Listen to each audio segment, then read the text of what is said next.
horgalada waynu ka ballanay si toos horgal caada qaata oo shaqaystay midna waa idin sheegaya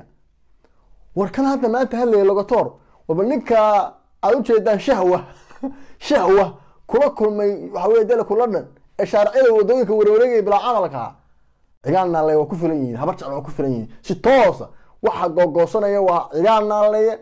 iyo hadii la kurhuunta habar jecel way waana ragga wiilasha waa ku ogaa wiilashaasi absolutely ما ها الدولة ده إيش يصير خاطمة البحنتك كلاي أحمد جنات كلاي نمكي خالدي هدي على كورة أبسل وحى شيء ما ناس حوالي هدي على كورة ما بقى إنه حتى واحد عام بقى إنه حتى واحد عام ما بقى حلي هاو تكون بحكي سؤال على هبرت على مال بحالي حصورين لا مني بنا لقد لا وقت هي صور وهذا مال كستو شوكتان مقال كشير جري ولاك صار ومال دير كارسي إن شاء الله صدق قضب بان كهالي دونا هرت كو تلقي ورسنجري يجارسي وقضب حنا كهالي نمان هرج الله وقرأوا شوقة هركان طلقنا نهاي كوجفي قلب كلابات وحاول تكرد عينا وربحنا ما يكسين دونا إن شاء الله الدلال كرد عي كوا ما أنت دعي كوا حي تانا حق بني يكسين يا عن كان لي إثيوبيا أو هدي على كورة يعني سيسير رسول ميرسنة سا أرنتي إسسي خاتمه طبعا تانا وكهذا الدورة إن شاء الله حقها يوحى سوق الرأي تيشر قرأ ميلر كتو ما أنت وحى حلي هرجل Logator وهرجل وي حتى كده بهرجل بالوي يردوها قف كان دتكيس متلين اكفيري بل ما كانوا بحيه قف ان دتكيس درسن دتكيس اي متلين دتكيس اي قوان شعبي اي قاتين اسلا كان اي شيغان ميشاس وixii taga inaanay nagu matelin warso go'aan ismaahayn Allah la reereysay qaatman la hadlay especially beesha dhulbaantan la hadlay go'aan shacab buu ahaa go'aan aynu wada qaadanay buu ahaa 23 December 2023 xilibaan oo dirimayno Puntland kaymaan doono inoo matalo wasiir wakiil ma nadiran si official ah cadeen marka waxa hadda kadib lagu yeeray waa horgalo u shaqeeyay deeni maanta waxay aflagaadeen isagay mid in caydid la yiraahdo waxay aflagaadeen reer maakhir ama tolkii warsan gali marka waxa rabaa dadku isku mid ma dad baa waxa dhici karta inay si khaldan u fahmaan oo dhahan dhulbahanto horgal maxay noocay horgal warsan gali tolkayo in baa laga hayaa dhulbahantaa hawdka degan waxa la yiri hawdka nin gaalo cad baa yimid oo markaas toorey isku soo jaray buu ninkii hadii la guuran yahay ku cibaadeyst markaas loo yiri lagu war ninka gaalka maxad ku dishay baa leey suumeena ka ballameen dilka gaalada haato waxaan leeyahay warsan gali war horgalada meena ka ballamin hadduu warsan gali yahay hadduu dhulbahanta yahay sababta away masiir umadeed gacanta kuma hayo waa shaqaale midna idin sheegaya dani wuxuu ka shaqeynayaa isku dhufasho gaar ahaan maakhir iyo isasi khaatum ama dhulbahanta iyo warsan gali ama si kala beelaha uu dhigay warsan gali iyo dhulbahanta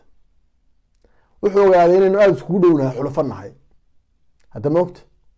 qoliyaha reer isasi khaatumna xaasidiin maahay qofkii tolkood ee horumar doonay ee guul gaara in rabaan way taageeraan hadda moogta marka dani baa dhagta ugu soo sheegay si marka wuxuu doonayaa fiiri lafa galayga la isku tibiyaa bali inuu inaga dhaxfaysto waayo horgaladu inaga masuukay diri karaan waa mayo way tolkayo sida rataan ma uga dhaasan kartaan labada horgal waxa weey kan inay diid horgalka shil hadlay kaas waa bacaan bad waa kaas waa bacaan waa suxun baa loo isticmaalaa yakii hadii la kuurayahay kale maanta isaguna hadlay ka fariiso kila la ka fariiso marka dhulbahantana ma matalaan hadii qabiilka la fiiriyo dhulbahantana ma matalaan dhulbahantana ma dirsan waa horgalo shaqo tagay waxaana u shaqeeyay in dani Soomaalidu waxay tiraahdaa hadaan dhagax kugu soo tuuro ma dhagaxii baad la dirirayso soo qabsanaysaa mise dhagaxii kugu soo tuurtay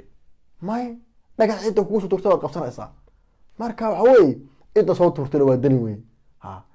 waxay nimankaas dhahaan ama hadalada ay ku hadlaan dhulbahantan loo raaci karo waxa loo raacayaa shakhsiyaadkooda iyo dani oo dabada ka soo reexay taas waa taa weeye dhagaxa ninkii soo tuura iyo dhagaxa ninka soo tuura qabsanaysaa taasna waa taa anagu maakhir waa ogolahay waliba qadiyadana maakhir cadow badan baa ku yeeshaba taageerada wallahi billahi day burka qalaayso aan way taageersana aniga iyo waxa weey hadii la kuuray reer isii qaatmo garabkiina nahay walaalahay baatiin tolkay baatiin inaad guuraysataan horumar gaadhaan baan doonaa insha Allah taala marka horgalada waynu ka ballanay si toos horgalka warsan gali iyo horgalka dhulbahante isku si weyn hadii la kuuray baynu uga adeegananaa. intaas waa intaas. maakhir waxa weeye sacbada ma lagu qarin karaa? lama qarin karo. maakhir socotay maakhir maamul wey, dowlad administration leh, kala dambeyn leh. intaas u dhaafi maayo. horgalada waynu ka balanay si toos. horgal caada qaataa oo shaqaystay midna waa idiin sheegayaa. war kan hadda maanta hadlaya logatoor waba ninka aad ujeedaan shahwa kula kulmay waxa weye dala kula dhan ee shaariciyada wadooyinka wareegaya bilaa camalka. waxaas wax loo jooga ma wax reer loo caayana maaha. reer walba mid xun oo horgala waa leeyihi, annagana waa la idinkuna waa leedihi. marka horgalada si aan idiin sheegay horgalada waynu ka balanay. intaa u dhaafi maayo waa qodob. mid kalena waa raacanaya. war anagu harti kala dili mayno. harti waa midaysan yahay, harti waa mid weeye. harti waxaanu ka qabanaynaa gruubka xukunka Puntland haya ee dani. kuwaasaanu ka qabanay. laakiin hartinimada iyo daaroodnimada anana laga maro. dadkii waxa weye qadiyadan abuuray ee waqtiga badan iyo juhdiga badan geliyay baana. hartinimadu waa jiri doontaa, waa dhalasho. waxa weye haddii la kuuray weligeed bay jirtay, wayna jiri doontaa. laakiin dani ilaa hartinimo haya. war dani daaroodna wanaag uma hayo. D5 reerka D5 leeyahay wanaag uma hayo. hartina wanaag uma hayo. hadduu daarood wanaag u hayo waa ninkii haddii la kuuray farmaajo gowracay weye. farmaajo gowrac xasanka hadda ka cabanayo ee uu dadka ku caayo waa tusha la leefleefayay wey. anu xasan ma taageersanayo moogta, laakiin waxaan ka hadlayaa xasanka hadda dadka waxa weeye uu leeyahay uu dadka u leeyahay soo kii shalay ma in inaayeerkii uu lahaa kursigan ka waxa weeye haddii la kuuray aan ka cayrinaya yaanu nin mareexaan daaro Ismaaciil ahayn. wuxuu hadda ku caayayana dadkan waxa weeye inuu xamar buu socdaa. xamar dadka lagu caayo marka. harti waa harti, daarood waa daarood. waxaanu iska qabaanaa ninkaas. midna idiin sheegaya wallaahi dhibaatooyinka uu dadka daaroodka ay hartiga ku hayo iyo dadka ehelka ee wada dhashay ama Puntland ha joogaan ama maakhir ha joogaan ama khaatuma ha joogaan oo aanu qarin jirin oo jiro dadka isku ururiyay publica nu keenin doona hadda ka dambeeya. publica dad badan oo hadda waxa weeye jibaysan oo xog khaldan ka aaminsan oo xog khaldan haya annaga xaqiiqada runta hadii la kula ka saari doono. intaas waa laayay. qodobka labaad ashii hawdka ahayd waxa isku haysta wiil ciyaal naalaya oo naalaya Axmeda oo naalaya Axmed Garaada oo Axmed Garaad Cabdallah oo Garaad Cabdallah Garaad Faaraxa oo Garaad Faarax Garaad Shishoora iyo huwantii habar maxbuus habar jeclo baa meeshii hawdka ahayd hadii la ku gogoosanaya. xalay laba nin oo mataana oo walaala ah ayaa lagu soo hadii la kuuray la soo habeeyay lagu cibaadaystay. halka markii hawsha marayso oo Batronis maanta saakay soo qadqaadeen xaggii Soomaaliya laga sugayay meeshii waxa weeye hadii la ku reserve area xuduud beenaadka Ethiopia dowlad baa gacanta ku hayso meel dagaal ka dhici karaan ama lagu kala calaf qaadi kara ma aha ama meel kala reeba ma aha ama meel dadka kala reebi karta ma aha. maanta way durduriyeen hawdkii meel fardalaaya la yiraahday tageen niman bay gaari waxa weeye dhulbaanta leeyahay jidka u galeen xabay waa carareen. على gacan gadaal ka baqasa la yiri hore waxa ma kala goysaa la yiri moogta. halio shacab rakaaba ayaa halkaas ku geeriyoodo dhulbaanta. iyagana xal laba nin baa laga cunay. markii dambana waa carareen. waxa googoosanayna waxa weeye waa cigaal naaleeye Axmed Garaad iyo habar jeclo oo aan ka maqan aan jirin. waa isaga filanta cigaal naaleeye wala shindhaha gudgudunaaye waxa weeye hadii la ku reer meeyaagle waa ku filan. والله maalin ba waxa la ii sheegay xaqiiqo way idin sheegayaan maalin ba waxay ku soo weerareen cigaarna reerka leeyahay waa cabsi weey. dagaalkii ka dhici jiray boqorkeen kadib ba marba wati hawdka la isku weeraray jiray. habar jeclo cid ka maqan aan jirin iyo cigaarna leeyahay waliba aan wada dhamaanteen 8 nin oo cigaarna leeyahay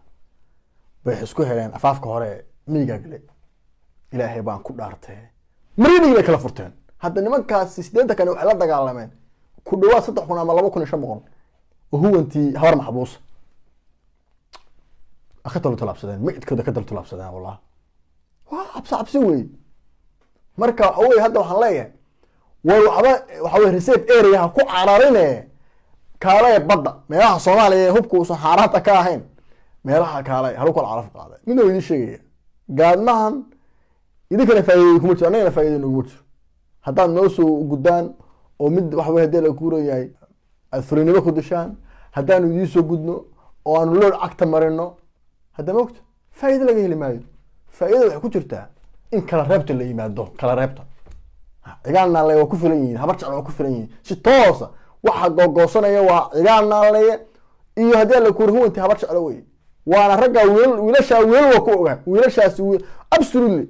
ma aha dawladda ay si khaatuma iyo dhulbaxanta kale iyo Axmed Garaad kale iyo nimankii Khalid iyo haddii la ku ruuyo absolutely waxa sheegin ma nimankaas waxa weeye haddii la ku ma ogaa in xitaa wax dhaceenba in xitaa wax dhaceen ma ogaa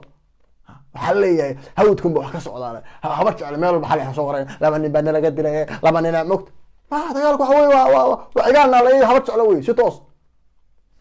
waxaan ku soo gabagabeynaya balaayada wadato waan ogahay kala reebtayna keena kala reebto intaasina waa intaas qodobka ugu dambeeya ku soo gabagabeynaa wey Ethiopia dawladda dhexe Ethiopia maalmahan badii bilahanba sida MAU nimankii SNM oo soo xideenba hadda ka horanin la taliyo oo Abiy Ahmed oo hadlayay oo inaga hadii lagu khaldan inuu sheegay laakiin waxaan moodaa policy Ethiopia in uu xaqiiqada wajahayo midna dadka rabaan inay ka dabageeyay MAU-ga ujeedada loo galay ma aha in xasal lagu xumeeyo ma aha in cid kale lagu xumeeyo ujeedka Muuse u galay way in jabkii ka soo gaaray gooja cadde iyo jabkii ay gaarsiiyeen ciidamada militariga daraawishta SSC Khaatumo si uga soo kabto oo at least waxa weeye ciidamada loogu tababaro hubna loo siiyo anagana uu la dagaalamo Soomaaliya waxay tiraahdaa waxa dhuusan Muuse waxa xaar kugu noqday dib bay kala xumaatay Ethiopiaanki oo kuwa maanta farq qaada la anyway telefishinka caadilka Ethiopia laga leeyahay ayaa wuxuu baahiyay salada Soomaaliya khariirada markuu ka hadlay arrimaha Soomaaliya marka awal dhulka SSC Khaatumo markii hore waxa ku qoran jiray goboladan SSC Khaatumo oo gobolada lagu murusan yahay dispute area ku qoran jirtay oo deegaanka muddo 15 sano ay lagu diiwaan galiyay arintii meesha ka baxday doorag watii waxa way la kala adkaaday qori caaradii wiilasha qalasyadu watay dispute area waxa way uga taatireen maabka noqta dabarya maaha kulka waxa dhacday imika marka SSC dhulkii SSC Khaatumo ee muwaadiniinta SSC Khaatumo ay degan yihiin telefishinka lagu baahiyay khariirada ka jiraan Puntland ma raacin jabhada khawaarijta argagixisada asnamna ma raacin khariirada gaar bay ka dhigeen waana SSC Khaatumo labadooda ka jiraan awal qeybo kamid ah wala raacin jiray dispute area oo lagu qori jiray waxaas ma jirto gaar bay ka dhigeen waa telefishinkii Ethiopia telefishinkii waxa weeye Ethiopiaanka weeye Ethiopia marka taas maxaa laga baran karaa waxa laga baran karaa in tartiib loo soo miirsanayo oo Ethiopiaanku soo miirsanayaan Ethiopiaanku ay soo miirsanayaan mid uu sheegay meesha Ethiopia la neerin kana 15 million ku nool waa dadkeeni weeye hadii la ku absama oo haan ka maqan jirin harti oo haan ka maqan jirin hadii aan kor u qaadano kuumada iyo koombe oo cod ka maqan aan jirin 15 million meelaha weeye marka wariyaha armadu way haystusiyeen ila Muuse inuu wadooyeen hadii la ku yahay aad u fududeysaan waraxdu sameeyay baxaarad ku noqonaya 15 million kan daaroodka ee afsama leh ee kumbada leh ee hadii la ku harti leh ee koomba leh wariyaha war la faheen war la faheen ayaa la inoo qabsan baa war la faheen ayaa la inoo qabsan dib bay u dageen marka